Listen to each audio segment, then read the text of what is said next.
What it do, y'all? It's me, Curly Head Rissa. Hope you guys are having a wonderful day. So, if you have not subscribed to my YouTube channel, subscribe now. Click that notification bell. Give this video a thumbs up, and make sure you comment and follow me on Instagram at Curly Head Rissa, because I know you'll just love to see my face or to see my personality. Because, well, you can't see my personality, you can hear my personality and my goofiness and my ooey. Anyways, today I'm going to talk about a true crime documentary that I viewed from Peacock. Peacock is a streaming platform for like different TV shows and things of that sort. I do want to say a warning that this story that I'm going to tell is the kidnapping of a young, very young girl. And it's just a disclaimer: if you don't feel comfortable hearing about kidnappings and homicide and things of that sort, please do not watch this video. But today I'm going to be talking about Amber, the little girl behind the alert or the system. Because you know that there's something called the Amber Alert. You get a notification on your phone when there's a kidnapping. I think sometimes they do like carjackings. I don't know if that's true, but anyways, let me tell you her story. So her mother's name is Donna, her father's name is Richard, and her brother's name is, let's see if I can remember. I think her father's name is her father's name is Richard and her brother's name is Ricky. I apologize if I got the names mixed up. But anyways, so in August 1995, a news crew in Arlington, Texas began filming a local family. And this family is Donna, basically Amber's mom. So, Donna still has clothes and pictures of her daughter. So she has memories of her daughter to this day. So in August of 1995, this was the first day of filming. This was 5 months before Amber was abducted. So Donna was a single mom living on welfare. And she was asked to be on a documentary on how women or single moms lived on welfare. So, they found Donna at a single moms or women's shelter. Donna was pregnant at 18 years old with her baby girl, Amber. She met her father, Richard, who was much older than her, from walking by his house, and they just started talking. So they instantly started talking, and they met from her walking by their house. So boom, they're together. 4 years later, they're pregnant. She's pregnant with her little boy, Ricky. As years go on, their father becomes very abusive. He becomes an alcoholic, but he's never abusive to his children, only to Donna. So police came by one time and threatened Donna and said, like, if you keep doing this, you keep doing that, we're gonna take your children away. So she left in an instant to this woman's shelter. And they helped her find an apartment. They saw that she was struggling and things of that sort, and she just wanted to do better for her kids. So they helped her find an apartment. So this was the time where they wanted to document Donna's story and her children's story, and it's for welfare, I don't want to say advertisement, that's really bad to say, but they're just showing their story. So Donna was petrified that Richard would find out where they stayed. She stayed at a women's shelter for 6 weeks, and then they helped her get an apartment. So she was only there for 6 weeks, not too long, you know. But she said that it took her a year, even more, to feel safe again being away from Richard.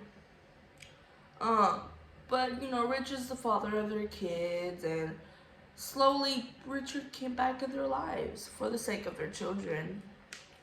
January 13th, 1996, Donna takes her kids to visit visit her parents, which is her daughter and son's grandparents, Jimmy and Glenda Whitson. So this is how the abduction went. Ricky and Amber went for a bike ride. They usually take this same route. Every time they go up down the long street, and they go down the street and I believe they make a right, or anyways, they take the same route. But Amber was like, oh, let's go over here to this abandoned parking lot because there was a ramp. Remember, they're riding their bikes, so they're kids. She's a kid, she wants to go, but Ricky's like, no, let's not go, we're gonna get in trouble, I don't want to get in trouble, right? So Amber's like, okay, I'll just meet you back at the house. So Ricky goes back to the grandparents' house. And then his grandpa's like, where is Amber? Because, you know, it started taking her a little too long to come back. So her grandpa grabs Ricky and they drive straight away to the abandoned parking lot. And they find her bike just laying there.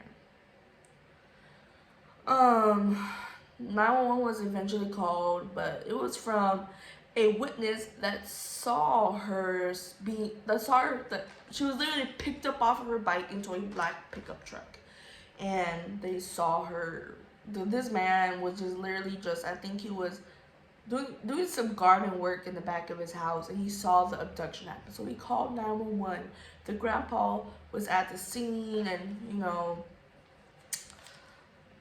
yeah. Anyways, so after that, they went back to the house, and Donna called Richard and was like pleading and telling him and crying, saying, come help me, our daughter is missing. Richard didn't show up till hours later, Sus. Amber's body, sorry, I spoiled it. Amber was abducted around 3:20 p.m. So 4:30, police reached out to different social media, not different social media. This was the 90s, they didn't have social media, but they reached out to different media outlets. Detectives thought Amber was abducted because of their family being televised. Am I saying that right? Basically, because you know how I said before how they were being video recorded for welfare and things of that sort. So they thought it was that's why she was that they thought that was because she was abducted, but it never aired. So they started getting tips and leads as hours and things go on. They started investigating the TV crew, but they had nothing to do with it. They found no type of evidence towards that. They thought Richard did it because of all the fighting and things of that sort, but they ended up eliminating him as a suspect due to video evidence. He was somewhere at a store or something around the time she was abducted. So that kind of explains why he took hours later. And Donna called, I think his name is Mike. That's where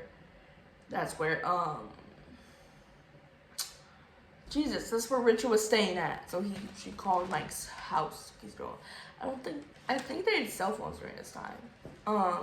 So you know, statistics show that the minority of kidnapping cases are from strangers, but the majority are from family members.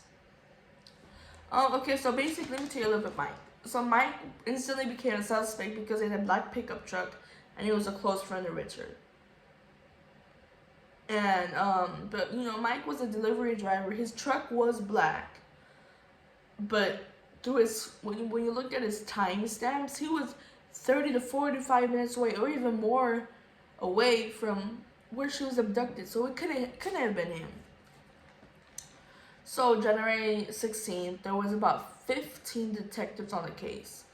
The person in charge wanted to make sure that they never gave up, that they were detail oriented, that they just were very, very smart with their job, But they investigated and contacted nearby sex offenders that enjoyed kidnapping or touching girls from the ages from 7 to 12, could be an example. And they started to think that, okay, as these hours and days go by, this kidnapper must have done this before. So, the next day or so, this thunderstorm, like it's raining, it's pouring down rain. And around 11:30 p.m., a body was found in Arlington, Texas. So after the storm, a man took his dog for a walk, the same walk he always takes his dog on. And the dog went by this creek, and the dog started barking like crazy. And they called 911 around 11:30 p.m. I believe it said that. Anyways, they found the body floating, and it ended up getting caught up in a brush, like a bush or a brush, whatever you want to say. It was butt naked. The body was butt naked and face down. And her parents were watching the news, and ended up being Amber. They identified her through some birthmarks, basically. Donna was in denial. She was in denial. She was like, that's not my kid. Until I see her, until I touch her, until I feel her. And, I would be the same way. So, the man who found her body, he was eliminated as a suspect due to, evidence showing, basically due to a polygraph. But in my opinion, I feel like polygraphs, you could easily pass a polygraph. But so this was an apartment complex that was near the creek. The detectives went door to door, every single door, FBI agents to every door at the complex by the creek. Could not find a suspect. So January 19th, 2 days after Amber's body was found, Donna can finally see her baby girl. The autopsy showed that Amber had the laceration through her neck from side to side. It was deep, it was severe, it was a violent cut. But, usually when you kidnap young girls, you would think there's a sexual assault. There was no physical indications of a sexual assault. But as a disturbed man or woman, maybe they got off killing Amber. It made them, get off. Yeah. And then, they ended up having a funeral, and the funeral was standing room only. So a detective went to the funeral to see if anyone stood out, if anybody was suspicious. Because, sometimes people who murder like to go to the freaking funeral. Like a disturbed person they are.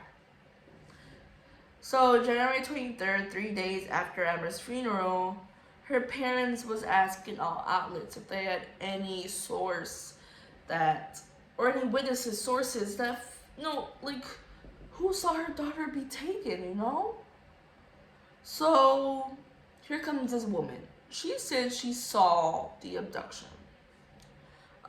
She said Amber was banging on the passenger door, asking for help. She gave a partial license plate, details on the truck, right?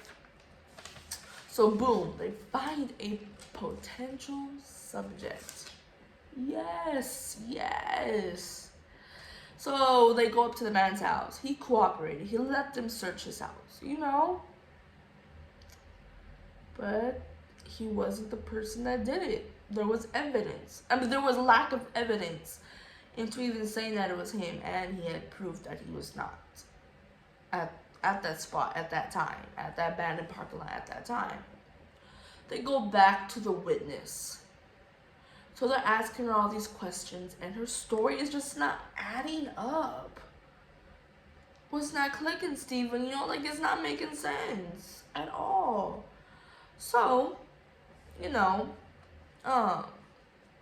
the witness finally admits that she made it up because she wanted Donna to feel closure. She felt so bad for Donna. She just wanted her to feel better and happier, and like knowing that her daughter's killer is finally found. The police is so upset, like, bruh, why would you do that? We're wasting all our time on this suspect when we could be finding another motherfucking suspect. I would have been the same way. So here comes February 20th. They still haven't found a suspect.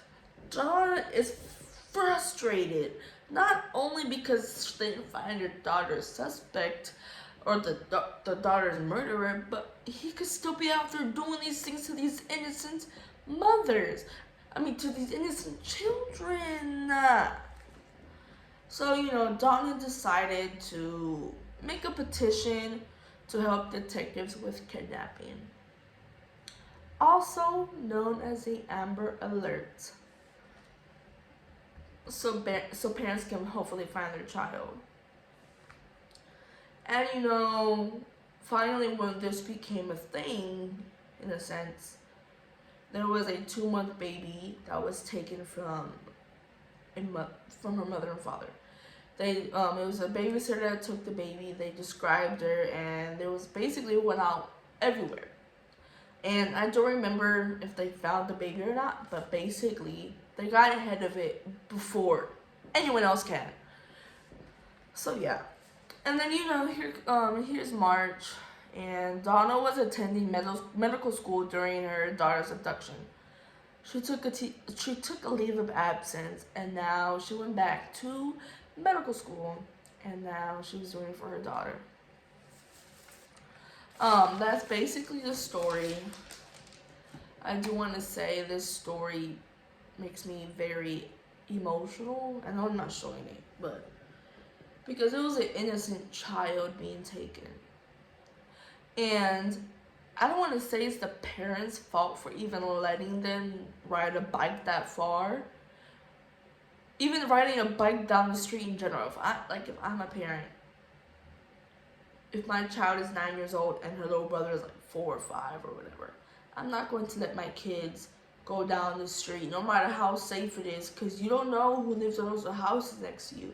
You don't ever know who's living next to you. You don't know who's, you know, the pedophilia. So I feel like she should have never let their kids ride a bike down the street. But I'm not her. I'm not her. No, I'm not her.